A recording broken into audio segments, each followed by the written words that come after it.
First, the highlights. Lagos State government urges truck drivers to strictly adhere to speed limits indicated on road signs. Federal government grants company license to build Nigeria's first floating liquefied natural gas plant. On the foreign scene, Venezuela's opposition leader arrives in Spain after fleeing Caracas. And in sports, Nigeria's Folashade Oluwafemi breaks world record, wins gold medal in para powerlifting. And now the details. I am Akan Usen.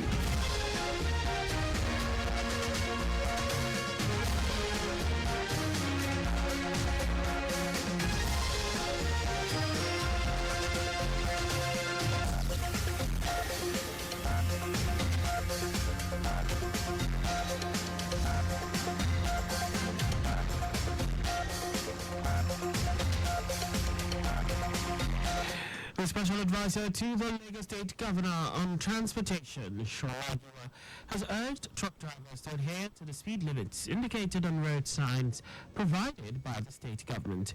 This comes on the heels of an accident involving a truck fully loaded with cement. It collided with the BRT corridor at Damari Junction, heading towards Mile 12. A statement issued by the Director, Public Affairs and Enlightenment Department, Lagos State Traffic Management Authority, LASMA, Adebayo Taufik, noted that the accident occurred due to brake failure as the truck moving at high speed veered into the BRT lane while the driver ran away with the thought that he had rammed into commuters. No casualties were recorded as LASMA rescue team swiftly arrived at the scene to manage the situation with the LRU team, while officers from K2 Police Station provided security support during the rescue operations. The Lagos State government has enjoined market men and women in the state to desist from selling and buying the banned styrofoam packs. Corps Marshal of the Lagos Environmental Sanitation Corps, LAJESC, Olani Olatubosun, made the appeal just as he read the Riot Act to traders who had converted road setbacks, walkways, medians, curbs and verges to sales points.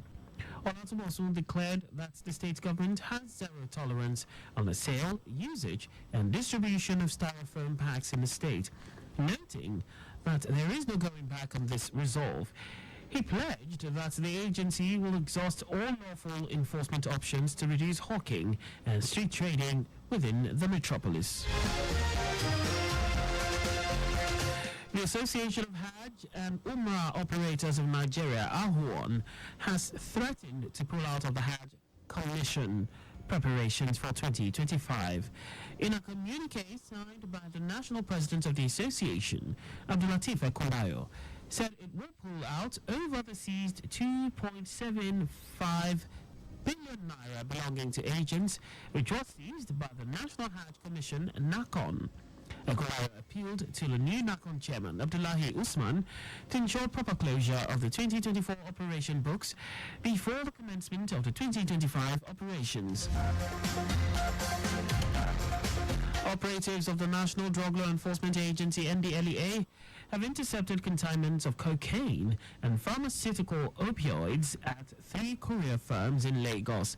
NDLEA spokesperson Femi Babafemi said the drugs were concealed in ladies' sanitary pads and hair treatment cream containers. Babafemi said the consignments were heading to the United Kingdom, Ireland, and Cyprus. According to him, in one of the logistics companies, not less than 30 parcels of cocaine weighing 1.1 kilograms were concealed in hair cream containers. Balafel also noted that no fewer than 550,000 pills of tramadol were also intercepted at the Port Harcourt International Airport. And now to the rest of the stories. The federal government has granted UTM FLNG Limited a license to construct Nigeria's pioneering floating liquefied natural gas FLNG facility, marking a significant leap in the country's energy sector. The issuance of the license to the company by the Nigerian Midstream and Downstream Petroleum Regulatory Authority, NMDPRA, came as a major fulfillment of the assurance by President Tinubu in July 2023 to give all necessary support to the Nigerian firm to ensure the actualization of the project of the landmark gas project. The company's plant, with a capacity of 2.8 million tons per annum, will produce liquefied natural gas (LNG), liquefied petroleum gas (LPG), and condensate from re-injected gas at the OML 104 Yoho field. Speaking during the event, Chief Executive Officer of NMDPRA Farouk Ahmed said the license signing ceremony marks a significant milestone and aligns with the gas expansion ambitions of the government. The Socio-Economic Rights and Accountability Project, SARAP, has urged President Bola Tinubu to use his position to direct the Nigerian National Petroleum Company Limited (NNPCL) to immediately reverse the illegal and unconstitutional increase in the pump price of petrol across its retail outlets. SARAP also urged the President to direct the Attorney General of the Federation and Minister of Justice Lateef Fagbemi and appropriate anti-corruption agencies to probe the allegations of corruption and mismanagement in the NNPC. These, according to SARAP, include the spending of the reported $300 million bailout funds collected from the federal government in August 2024 and a $6 billion debt it owes suppliers, despite allegedly failing to remit oil revenues to the Treasury. In the open letter signed by SARAP Deputy Director Kolawole Uluwadari, the organization said the increase in petrol price constitutes a fundamental breach of constitutional guarantees and the country's international human rights obligations.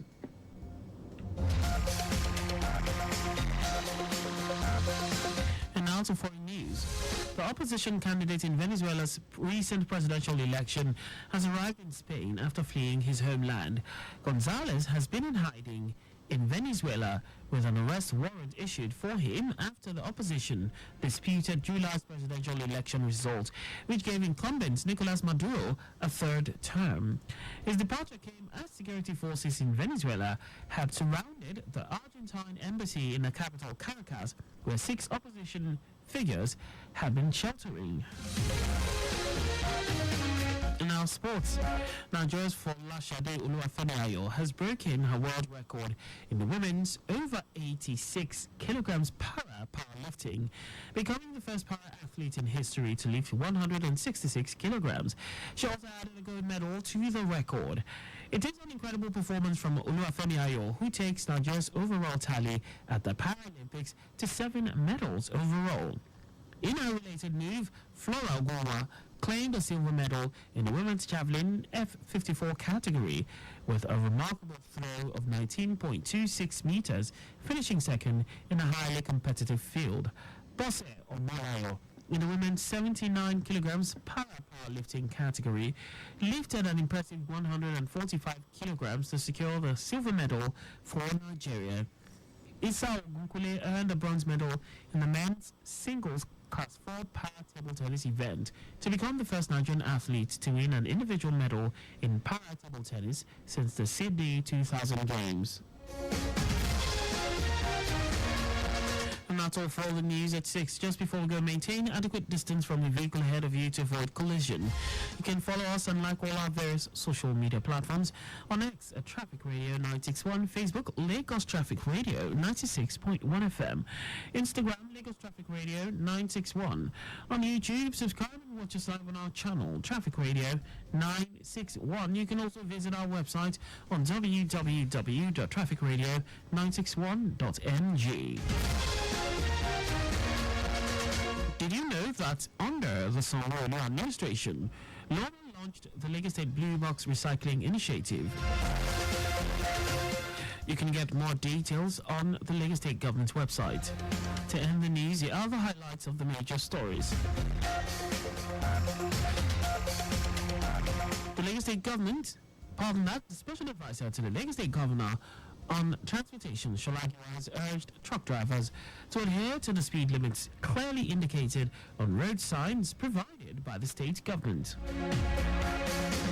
The federal government has granted UTM FLNG Limited a license to construct Nigeria's pioneering floating liquefied natural gas FLNG facility, marking a significant leap in the country's energy sector.